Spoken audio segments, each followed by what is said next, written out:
Halo guys, selamat datang kembali di channel BroView. Bagaimana kabar kalian semua? Semoga dalam keadaan sehat selalu dan diberi kelancaran dalam segala aktivitasnya. Masih bersama saya Stephen yang akan menjelaskan alur cerita filmnya. Kali ini saya sudah merangkum alur cerita film yang berjudul Fabricate City. Film ini bercerita tentang Kwon Yu yang diperankan oleh Ji Chang-wook yang sangat mahir bermain game. Namun dia sebenarnya adalah seorang mantan dari juara taekwondo tingkat nasional. Dia pun kini menjadi pengangguran, akan tetapi di dalam dunia gamer dia adalah sang dewa. Bagaimanakah kisahnya? Langsung saja, sebelum masuk ke ceritanya seperti biasa siapkan apa? Ya tentunya Kopai dan Udbray untuk menemani kalian dalam menonton alur cerita film ini. Dan sekarang kita masuk intro.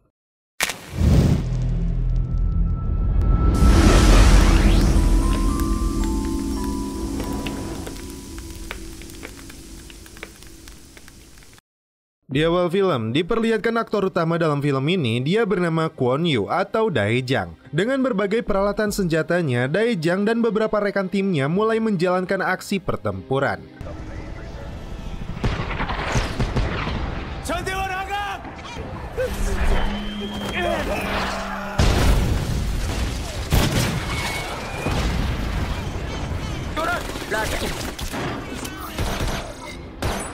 안녕히 가시고 A clear. Dae-jang menerobos masuk ke markas musuh dan menghabisi mereka semua. Di bangunan itu terdapat sebuah bom dengan pengatur waktu yang terus berputar.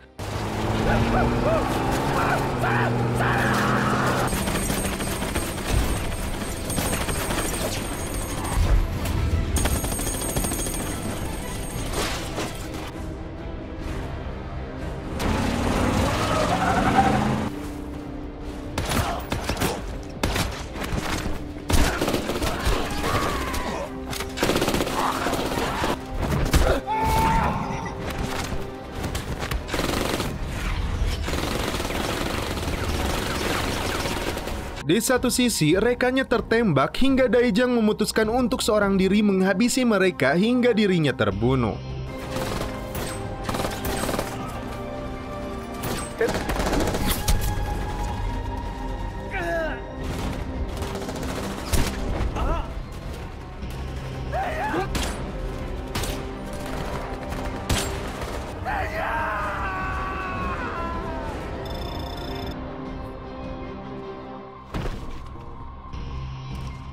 Dan akhirnya game pun berakhir. Rupanya Dae-jang atau Kwon sedang bermain game online di sebuah warnet. Dae-jang seorang pengangguran yang baru saja dipecat dari pekerjaannya. Dia lebih banyak menghabiskan waktu bermain game. Ibunya yang bekerja mengurus orang tua panti jompo menyuruhnya pulang karena dia lupa mematikan gasnya. Dae-jang kembali meneruskan permainannya. Tiba-tiba, sebuah HP yang tergeletak di sampingnya berbunyi. Dia kemudian mengangkatnya. Rupanya itu milik seorang wanita yang lupa meninggalkan HP-nya. Dae-jang diminta mengantarkan HP tersebut ke kamar hotelnya dan dia akan mendapat imbalan 800.000. Dae-jang yang sedang bokeh tentu saja langsung berangkat. Saat dia tiba, pintunya tidak terkunci. Rupanya wanita ini sedang asyik mandi. Dae-jang meletakkan HP itu dan mengambil uangnya. Sepintas dia bermaksud untuk mengintipnya, namun karena imannya masih di atas rata-rata, Dae-jang memilih untuk pergi. Di pagi hari, saat bangun dari tidurnya, Dae-jang alias Kwon dikejutkan dengan penyergapan polisi ke rumahnya. Dia dituduh telah memperkosa dan membunuh anak di bawah umur. Bahkan sebuah pisau penuh darah ditemukan di sampingnya. Berita penangkapannya sampai heboh dan ditayangkan di berbagai stasiun televisi. Terungkap juga, Kwon ini adalah mantan atlet timnas taekwondo. Namun karena dugaan kekerasan dia langsung dipecat. Ibunya langsung mendatangi kantor polisi dan menangis histeris mengetahui anaknya telah ditangkap. Yang lebih memberatkan, sidik jari dan DNA-nya juga ditemukan di TKP. Ibunya yang tidak percaya anaknya adalah seorang pembunuh bahkan membagikan selebaran kepada warga untuk tidak mempercayai berita ini. Dia merasa anaknya telah difitnah. Untuk membantu anaknya, ibunya Kwon menyewa seorang pengacara bernama Min Chun Sang. Di pengadilan, semua bukti jelas menyatakan Kwon telah membunuh dan memperkosa korban. Pengacara Min Chun Sang tidak bisa berbuat banyak hingga hakim menjatuhinya hukuman penjara seumur hidup. Bahkan karena perbuatan bejat terdakwa ini, hakim memasukkan Kwon ke penjara level 1 untuk golongan pembunuh. Kwon akhirnya dijebloskan ke sel penjara dengan pengawasan yang sangat ketat.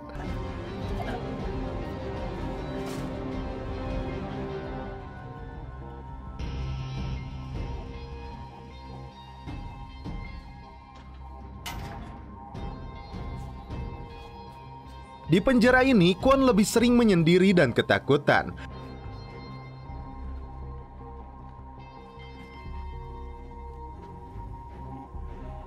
Saat berada di lapang, kelompok gangster yang dipimpin Ma Duk-soo menyeret dan menghajarnya karena mereka tahu dia seorang pemerkosa. 너 이걸로 들었지 이거. 강간.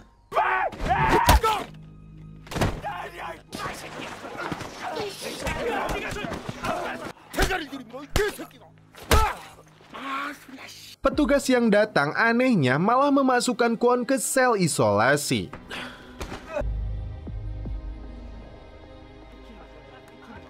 Akhirnya Kwon kembali dikeluarkan. Dia dihampiri 2 tahanan lainnya. Mereka mengingatkan Kwon untuk berhati-hati dengan pria tua yang disebut-sebut sebagai pembunuh berantai yang hobi menyantap korbannya.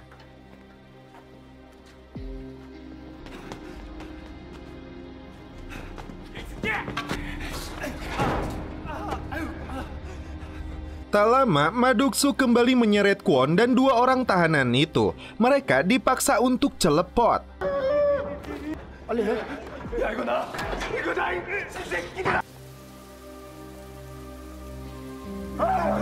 Kwon yang sudah menderita ini mencoba bunuh diri dengan menggigit urat nadinya. Ibunya ditemani pengacara Min datang menjenguknya. Dia mengatakan akan melakukan berbagai cara untuk membebaskannya, termasuk bertemu dengan buletin mingguan yang akan membantunya memberi bukti bahwa dia tidak ada di TKP saat kejadian. 너 여기서 반드시 꺼낼 거야.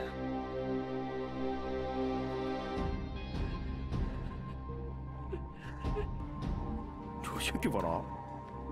앞으로 열심히 살아볼 모양이네. Setiap hari, Kwon selalu dipukuli. Namun, semangatnya untuk hidup dan rasa sayang kepada ibunya, Kwon terus bertahan hingga suatu hari pria kanibal itu memberinya daun untuk mengobati lukanya. Bahkan, Kwon kali ini bangkit untuk melawan mereka.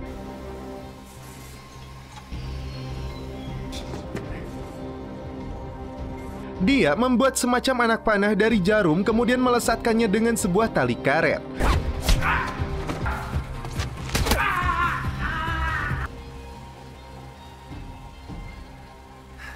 Strateginya berhasil. Kwon berhasil menumbangkan mereka, termasuk si Ma Duk-soo.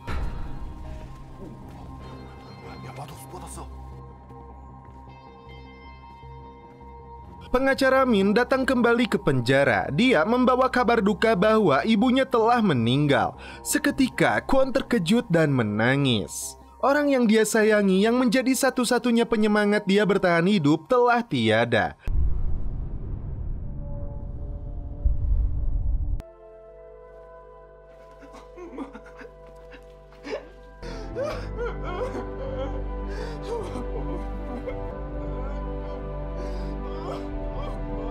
Ketika sedang melamun di lapangan penjara, kelompok gangster kembali membuat ulah.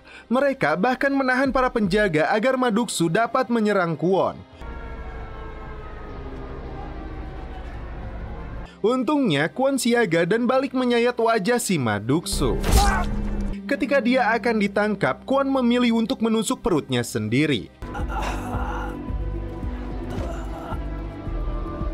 Ternyata si pria kanibal memberinya trik agar dia bisa bertahan meskipun dia menusuk perutnya sendiri.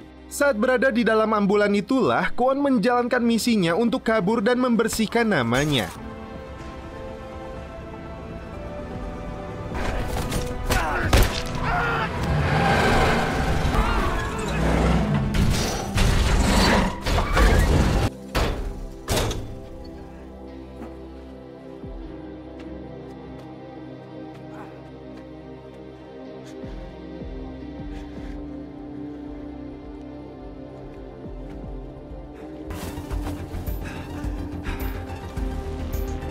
Ketika pelarian itu, Kwon melihat dua orang turis yang mencari pertolongan karena mobilnya mogok. Kwon kemudian menumpang mobil mereka. Sesampainya di bandara, mereka bahkan memberikan mobilnya untuk Kwon. Kwon kemudian datang ke rumah si pengacara. Min yang terkejut langsung menelepon polisi. Kwon meminta pertolongannya untuk menemui orang yang dimaksud oleh ibunya sebelum dia tewas bunuh diri. Dia juga memberikan sebuah gelang peninggalan ibunya. Kwon segera kabur setelah polisi datang untuk menangkapnya.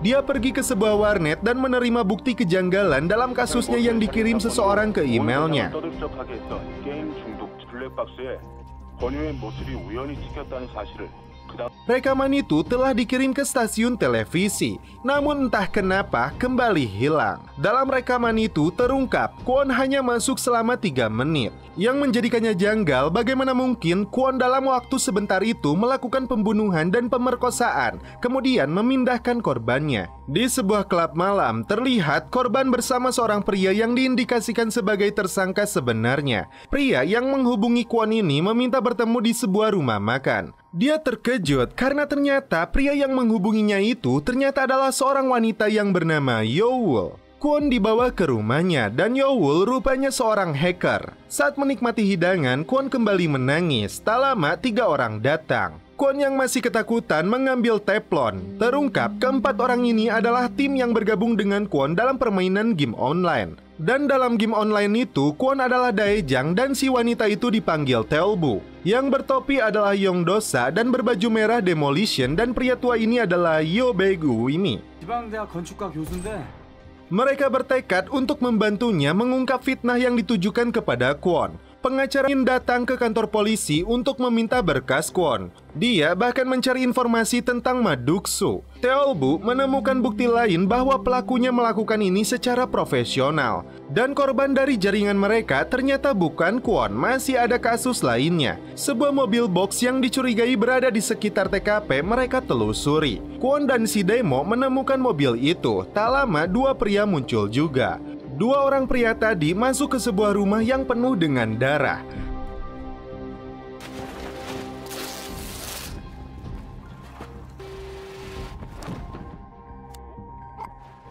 Di sisi lain, Demo mengikuti mobil box yang tadi dicurigai. Mobil box itu masuk ke sebuah gedung pencakar langit. Giliran si tua Yeobeg dan Yong menyamar menjadi teknisi IT untuk memperbaiki jaringan mereka. Padahal mereka sedang meretas server untuk mencari informasi dari perusahaan ini. Setelah berhasil menguasai sistem keamanan gedung tersebut, giliran Kwon yang menyelinap masuk. Di sebuah ruangan apartemen, dia melihat benda yang persis di bawah mobil box tersebut. Ternyata itu adalah berisi mayat seorang aktor Korea. Tak lama, beberapa orang masuk ke apartemen ini dan langsung melakukan pekerjaan mereka masing-masing dan membuat ruangan ini seperti layaknya TKP.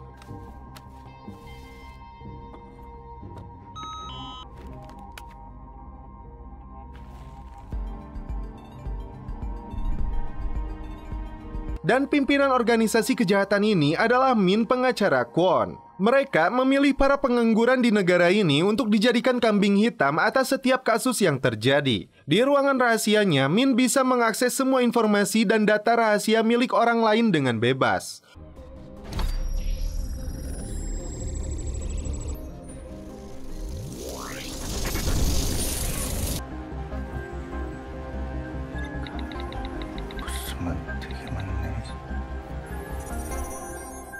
Untuk mendapatkan sidik jarinya, mereka melakukan secara profesional bahkan tidak disadari oleh korbannya. Hasil sidik jari itu kemudian diolah di lab dan dikirimkan oleh seorang kurir dan diletakkan di berbagai benda di lokasi TKP. Inilah runtutan rencana mereka yang pastinya terjadi juga kepada Kwon. Kwon meminta bantuan Yeowol untuk mencari alamat wanita yang diketahui sedang berada di sebuah salon. Dia bernama Cho Yeri. Yeobeg mendekatinya kemudian memasang pelacak di HP wanita itu. Seorang pria tiba-tiba datang dan memukulinya.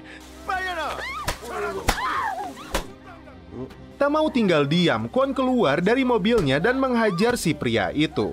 Ketika sedang memantau Choyeri, tiba-tiba Kwon mendengar suara perempuan dari orang yang menjebaknya untuk mengantarkan handphone. Dia melakukan trik yang sama untuk menjebak korbannya. Yeowol kemudian menelepon balik wanita itu untuk melacak lokasinya. Namun karena Kwon tidak mampu bicara, Yeowol kembali mengambil alih dan menggunakan tiruan suara dan berhasil melacaknya. Kata-kata jorok yang diucapkan Yeowol membuat teman-temannya terkejut.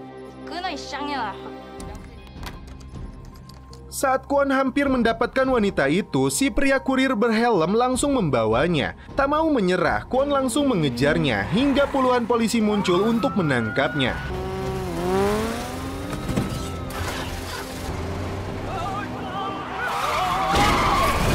Namun tiba-tiba kelompok gangster Maduksu kembali muncul. Dia dibebaskan oleh Simin untuk kembali memburu Kwon.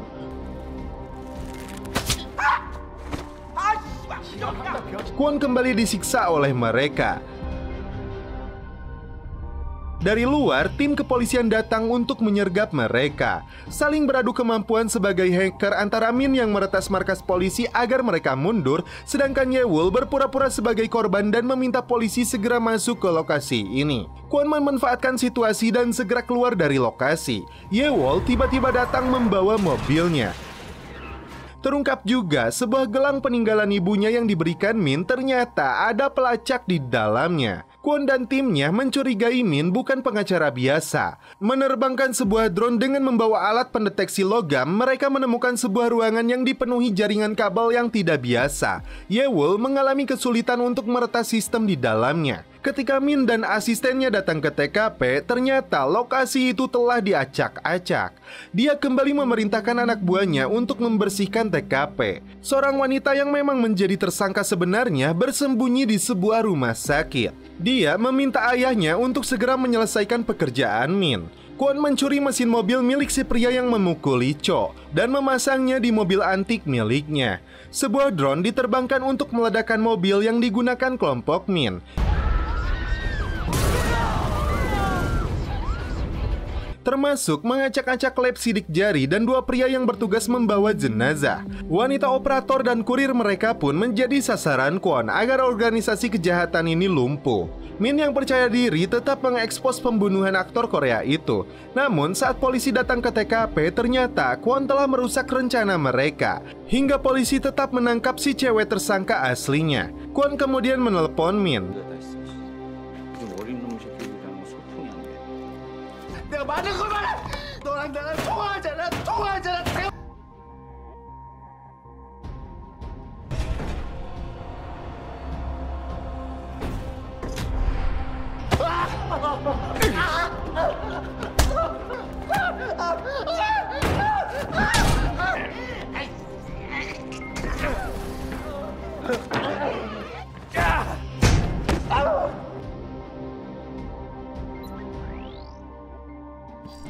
Di ruangan rahasianya, Kwon kembali melihat rekaman dia dan ibunya. Ternyata sebelum penangkapannya, dia telah mengintai aktivitasnya sehari-hari. Dan Kwon sangat yakin ibunya dibunuh oleh Min.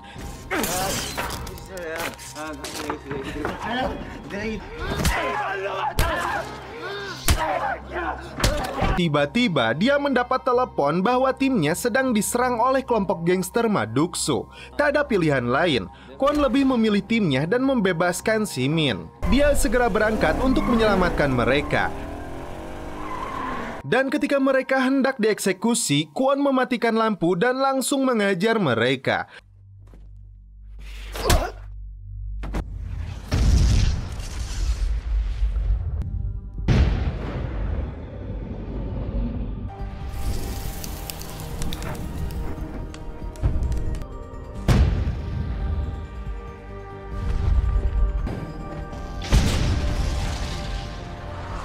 Kemudian dia membawa timnya keluar dan segera kabur. Maduksu tidak menyerah. Dia dan anak buahnya melakukan pengejaran.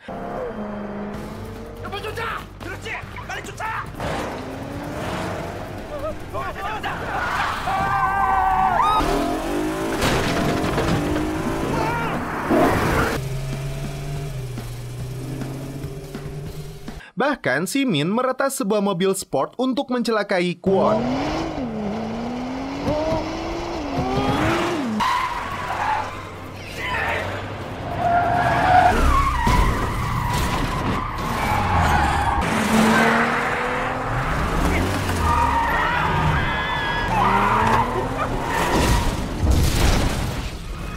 hanya itu, si kampret Min bahkan mempublikasikan keterlibatan rekan-rekan Kwon dalam aksi pelariannya. Dan kini mereka berlima menjadi buronan polisi. Kwon tidak kehilangan akal, dia memacu mobilnya masuk ke sebuah stasiun televisi. Lalu setelah itu, Kwon menurunkan keempat rekannya. Yewol akan melakukan peretasan, sedangkan Kwon dibantu Yong dan Demo melakukan aksi bak seperti permainan game perang yang biasa mereka lakukan untuk melumpuhkan anak buah si Maduksu. 오늘도 후회 없이 싸우자. 라자! 용도사님 준비.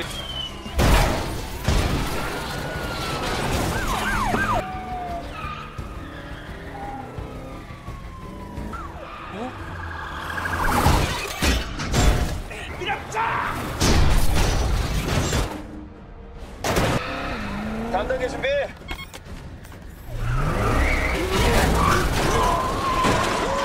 Strategi mereka berhasil, namun sialnya Yewol diculik oleh psikoplak Maduksu. Puluhan polisi pun datang menangkap Yong dan Demo.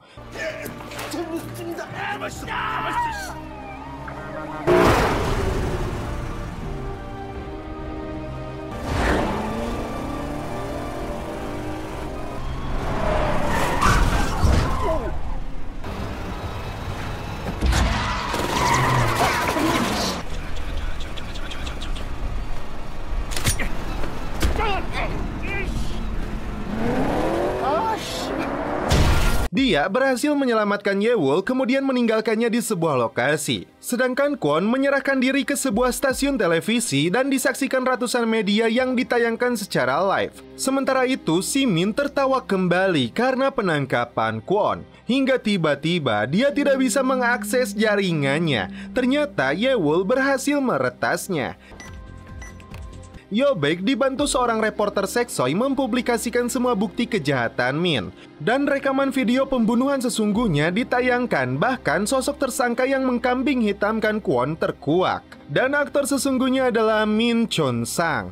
Dia segera ditangkap sebelum melarikan diri, dijebloskan ke dalam penjara dan bertemu kembali dengan Maduksu, dan merasakan penderitaan penjara seperti halnya yang dirasakan Kwon. Dua turis itu kembali mendapatkan mobilnya yang jauh lebih keren. Dan setelah itu film pun berakhir. Oke guys, bagaimana menurut kalian alur cerita film dari Fabricated City ini? Meskipun bergenre action, bukan berarti kita bakal sport jantung terus. Banyak scene-scene yang bikin kita tertawa, terutama dari geng gamers. Ada juga banyak scene yang bikin kita terbengong-bengong. Meski ini kesannya fantasi karena pencampuran dunia games, tapi semua rangkaian cerita yang dijabarkan masih masuk akal. Termasuk psikoplok si dalang utama dalam serangkaian kasus-kasus yang terjadi dalam film ini. Namun tidak lupa juga dengan slogan Broview, apapun filmnya, minumnya tetap Kopai. Mantap. Oke guys, cukup sekian alur cerita film ini. Salam penutup seperti biasa dari kami. Mohon maaf bila ada kata-kata yang kurang berkenan di hati kalian. Mohon dimaafkan ya. Salam perfilman duniawi. Keep enjoy.